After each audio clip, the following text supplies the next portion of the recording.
All right, guys, so today I want to bring you a great camera. That's a dash cam. So we're looking at 4K, Ultra HD, and 1080 for the back. Right, it's dual dash, so allow you to record in the front and the back at the same time. A few other things here. So 4K in the front, 10 in the back, built-in GPS, in parking mode. Right, normally what happens is when somebody has the car, automatically will start recording and then record for a few seconds and then turn off. Okay, G-lag sensor.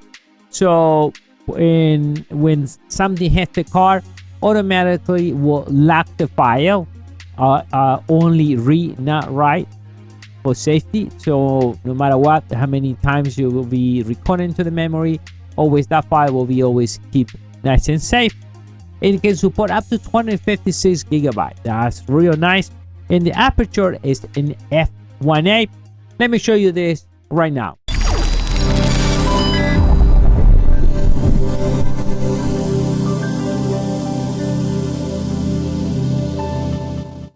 So how we doing, everyone? Once again, I'm Dario from MediaBoxENT, and today I'm going to show you this cool camera, 4K, and front camera and 1080 in the back. We're looking at a dash cam right now.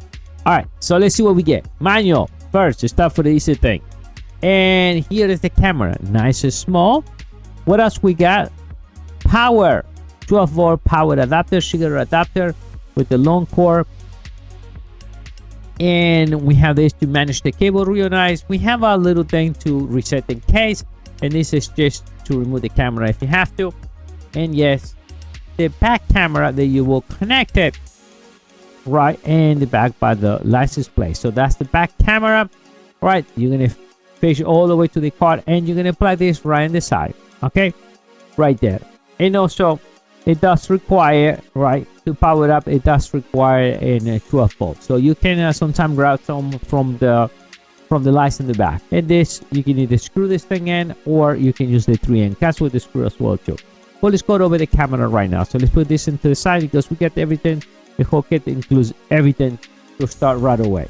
So set the camera right in the windshield. The way it works, press it down and then lock this thing in, and that it stays in position. Right, that's the only thing. And to lose it, you pull this up, that's it. But you don't need to remove that anymore. Set the angle, right? Remember, it's about 120 degrees in angle view. So it's 4K. It does record audio inside. So from here, we see a mini USB reset button, right? So this is for power, memory, all right, up to 256. I will try to put 256 if it's possible. And right over here is your real camera. I'll show you that in a second. So nice and small camera. So let's plug some power and let's turn it on. All right, so let's plug it in now.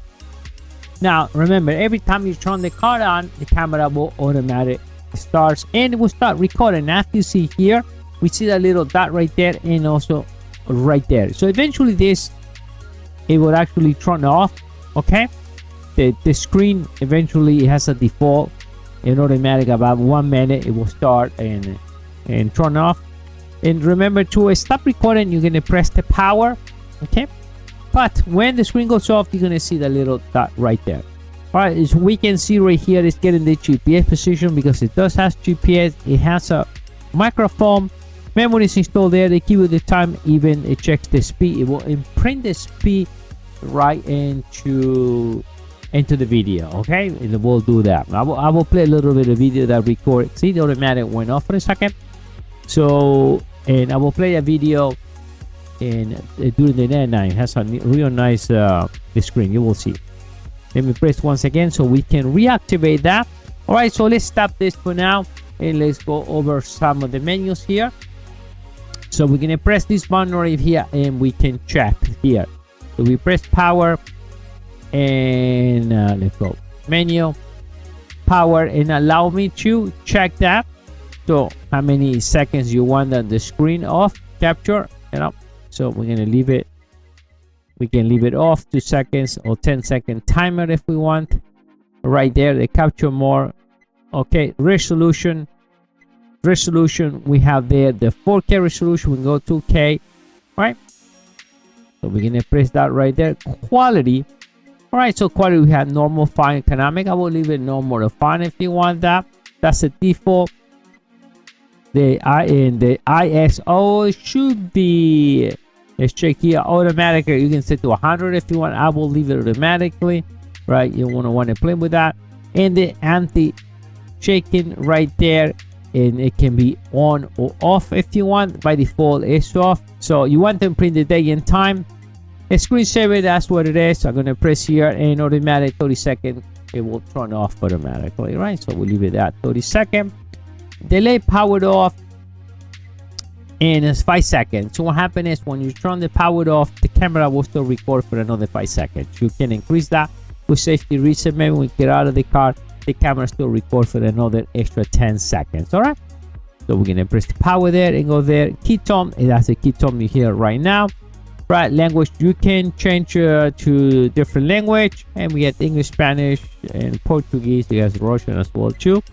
A frequency, if you are in United States, you're gonna set it to 60. If you are in Europe, you're gonna set that to 50. Okay, United States 60. All right, and auto powered off.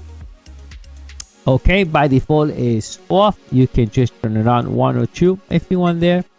GPS, all right, GPS is on, so you can grasp my information right there. Time zone, speed unit, you can change it to kilometers or miles. And daytime saving time if you want. And in parking mode, okay, it's off. The way parking mode works, the camera has like a mini battery or capacitor they use to charge, so it has for a little bit of time, you know. So if somebody has the car, when it's a parking mode, automatic will stop recording, and then automatic turns off. It's not like it's going to record 24 hours. Well, it comes on only when somebody hits the car. Okay, that's what it stands, parking mode.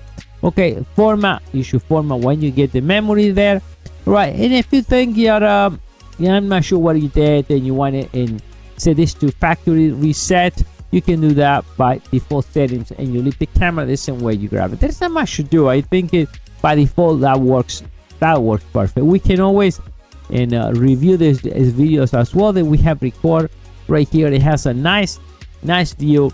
I will start playing the video, and I want you to see the video right now. If you can see, the road looks perfect. It showed me the kilometers, it showed me a lot of information, everything looks clear. And now I switch to the night vision, right? And you can see the night vision looks great as well too, right? So that's a nice thing. And you don't need to do anything, automatic, right? It knows the camera when to record during the day or during the night, as long as it gets power from the engine. And that's the only thing you need to do. In reality, this is one of the things you put it in and you'll forget about it. Yeah, just put it there, turn your car on. If you don't want like gling gling gling every time you do that, you can turn off that. If you want, it's kind of mute, but that give you a little bit of signal that okay, the camera is recording. No, you can always pick that. You don't need to press recording or anything, will do automatic for you. That's the only thing that you can view the videos as well too, right in the camera if you want. But I think the easy way to do it is remove the memory from here and put it into your computer. You can always review it. Now remember, and depends how you set the camera for detect the motion when you drive it, in case the car and something hits the car. All right, if you have a sport car, make sure you check that too, because then the camera, what will do, it will protect every file. Remember, the camera records in a loop format, so it will record until the memory is full. When the memory is full, it will come back to the first file and it will delete it. It can take a month, it can take a few weeks, depends how many times you are on the road. But if the camera every time sends a pothole and it thinks actually the car went to an accident, it will protect the file and it will keep protecting the file. In the end, what's going to happen, you're going to have a memory full and say, okay, how can we pass through? Then my car is already full. That's because you got too many, what they call it, too many and only files. So check that, check that. Very important. I would say sport cars, maybe you need to read it low. Or if you're driving a place that is full of potholes, then that will deactivate it as well too. Normally, I think normally it's fine. That's it, guys. As you see, this pretty simple camera to install. If you're gonna just use one in the front, take 2 minutes, and one in the back, maybe just a little water, just fish all the cable to the back and put it right into the last display. It works great, as you see right in the video. All right, so guys, to grab one of this, I want to protect my car. I want to make sure the camera records all the time. Well, how do I do that? Well, you know, that's pretty simple. You need to buy one right now. And how do I do that? Well, the link right in this video. All right, or right below. Let's say that. All right. I'll see you next time. Bye.